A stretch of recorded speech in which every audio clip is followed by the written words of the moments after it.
Luka, dobro srečanje v Domžalah, vendar na koncu ste iztržili le točko. Govorim le, kajti imeli ste več priložnosti, tudi statistično gledano. Ja, imeli smo, predvsem v prvem polčasu smo si ustvarili kar nekaj situacij, postavili Goričane nekajkrat v prav nevarno situacijo, kar oni niso vajeni.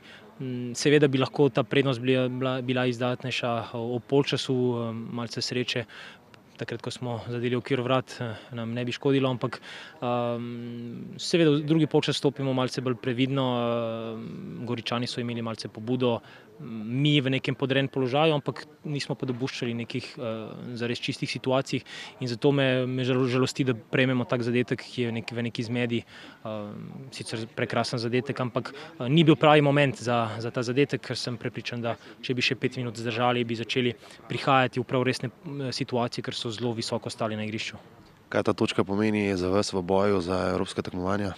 No, mi smo cilje spremenili, ker moramo realno gledati na lestvico. Preveč smo oddaljeni točkovno, da bi lahko o tem razmišljali. Hkrati ne moramo razmišljati, da bodo neki tekmeci izpred nas, ki so precej konstantni, začeli izgubljati. Tako da nove cilje si postavljamo, seveda si želimo prav vsako tekmo zmagati, ker gradimo neko zmagovalno miselnost, neko tekmovalno miselnost pri naših mlajših fantov, ki jih je kar nekaj, in zato ne smemo dopuščati, da bi katerokoli tekmo spregledali. Danes je bila ta tekma na zelo visoki ravni, kar se nas tiče, in tako moramo tudi nadaljevati v preostalih tekmah. Nov korak do tega cilja je prav gotovo tudi naslednja tekma proti Krki. No, sigurno tukaj doma si bomo želeli vzeti vse 3 pike. Moramo zopet, točkovnega smisla, moramo zalaufati zadevo, ker potrebujemo pike, potrebujemo zmago in potrebujemo potrditev, da v naši igri nekaj dobrega obstaja in da lahko na tem gradimo tudi prihodnost. Mi smo danes v precej pomlajeni postavi tudi končali tekmo, imamo veliko talenta, zdaj pa moramo nekako oblikovati to ekipo, da v nadaljevanju leta, ne sezone, postanemo čim bolj uspešni. Jon, danes ste dobro igrali, nekako se ne moremo znebiti občutka, da ste s to točko nekako razočarani. Ja, res je, s točko nekako nismo res zadovoljni. Ampak na koncu bi lahko zmagali tudi oni. Mislim, da nas je zmanjkalo neke sreče, ampak da smo vseeno igrali dobro, kakor na prejšnjih tekmah, in da bo s tako igro bo zmage prišle. Da ta točka tudi nekaj pomeni, vemo, Gorica v drugem delu, predvsem v drugem delu tekmovanja zelo razpoložena. Letos imate proti njej pozitivni niz. Ja, pozitivni niz, vendar lahko bi bil boljši. Nekako, ne vem, še zmeraj se ne moramo tresti dejstva, da je to samo točka. Mogli bi boljše izkoristiti svoje priložnosti, ampak jih nismo. Mogoče že na naslednji tekmi, prvenstveni. Ja, naslednja tekma nas čaka težka tekma proti Krki, in ki se borijo za obstanek, in bo težka tekma, prav tako kot ta. Vse so tekme težke in upamo na zmago. Ja, eno težko srečanje v Domžalah, pridobljena točka tukaj. Zanima me, kdo je po vašem mnenju dobil točko in kdo je izgubil 2.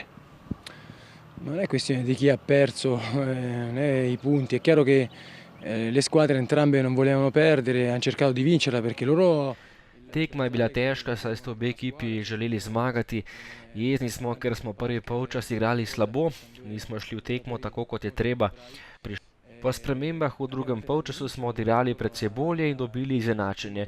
Lahko bi tudi zmagali. Remi je, mislim, da kar je realen, treba pa reči, da imajo tudi Domžale izjemno kvalitetne nogometaše, kot so Parker, Ranev in Požek.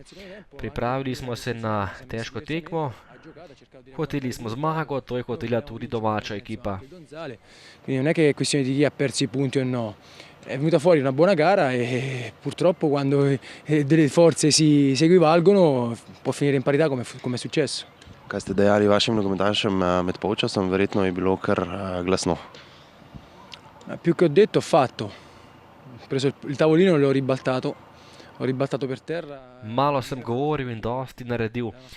Močno sem se razjezil na igralce, zato ker ekipa mora odigrati kot pravo moštvo, vsi za enega, eden za vse, ne pa da odigra vsak zase, kakor se mu zazdi. Odločilna stvar je bila ta, da se je spremenil odnos do tekme. Però ha il dovere comunque di impegnarsi e di lavorare insieme. E il primo tempo non l'ha fatto, quindi ho parlato poco, ma ho fatto molto. Še ena napoved srečanja proti Zavrču. Sicuramente noi vogliamo vincere perché è il nostro dovere cercare di fare Sigurno, da hočemo tekmo zmagati. V zadnjem času so se nekoliko dvignili, v gosteh zmagali tudi Celje in moramo vzeti tekmo resno in poskušati zmagati. La scorsa volta, quindi non sarà una gara facile, però noi cercheremo di vincerla. Tine, eno zanimivo srečanje tukaj v Domžalah, dve ekipi, od katerih vedno pričakujemo dobre tekme, tudi danes je bilo tako. Odhajate v Novo Gorico s točko, kako ste s tem zadovoljni?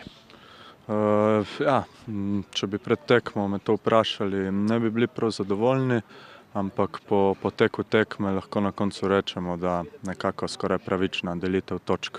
Vsak je si preigral več priložnosti v enem polčasu, mi smo to storili v drugem, ampak nismo upali povesti. V eni od teh situacij ste bili tudi vi, tukaj v drugem polčasu, ko ste z glavo merili čez gol, tokrat vam ni uspelo kot na prvi tekmi. Situacija je bila podobna, škoda, ker sem tokrat zgrešil, ker je že bilo pozno v tekmi in bi pomenilo že skoraj zmago. Eno pričakovanje še za naslednjo tekmo? Mi gremo vsako tekmo na zmago po 3 točke in mislim, da tudi tokrat ne bo nič drugače.